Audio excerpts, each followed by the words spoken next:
Emotional intelligence, भावनात्मक बुद्धिमत्ता। कहते हैं कि अगर आपका आईक्यू अच्छा है तो आप एक विद्वान आदमी बनेंगे, और यदि आपका ईक्यू यानी इमोशनल इंटेलिजेंस अच्छा है तो आप एक सफल व्यक्ति बनेंगे।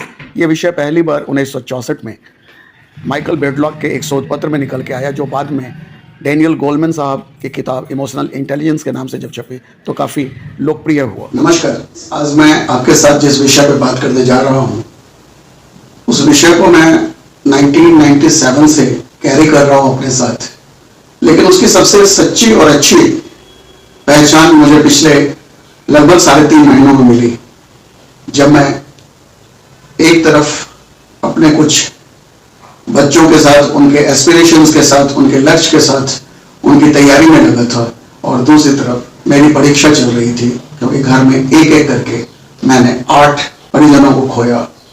उसमें कुछ तो बहुत बुजुर्ग थे, कुछ बीमार भी थे, लेकिन अपने से छोटे परिजन को खोना क्या होता है ये उस दिन मुझे समझ में आया, जब 26 मार्च को हमें ये सूचना मिली कि मेरी एक भतीजी और उसके दामाद एक्सीडेंट में स्पॉट डेथ कर गए। ऐसे समय में भावनाओं पे काबू पाना, दूसरे की भावनाओं को समझना और उसके अनुकूल अपना व्यवहार करना, मुझे लगता है इससे बेहतर इमोशनल इंटेलिजेंस का कोई प्रैक्टिकल टेस्ट शायद मैंने नहीं दिया था।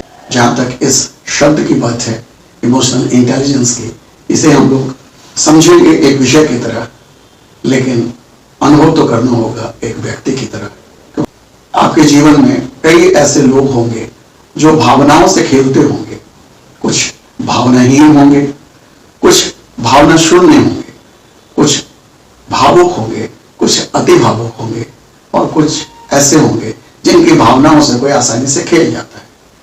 तो हमें देखना है कि हम अपने आप को इसमें किस श्रेणी में रखते हैं और क्यों। क्योंकि मैं तो ये मानता हूं कि ये जो श्रेणियां मैंने बताई भावुकता की, वो हर व्यक्ति के अंदर होता है। फर्क सिर्फ इतना है उसमें से कौन सी श्रेणी में वो अपने आप को रखता है।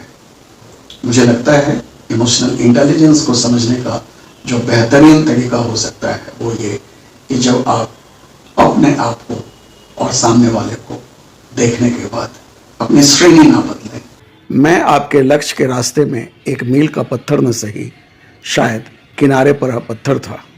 जहां आप कुछ देर रुके तो थे, वो यादों में भी पीछे छूट गया। लोग कहते हैं जमाने में कुछ लोग पत्थर दिल होते हैं, कोई उन्हें भी बताए कि कुछ पत्थरों के भी दिल होते हैं। बहुत बहुत धन्यवाद, बहुत बहुत शुक्रिया।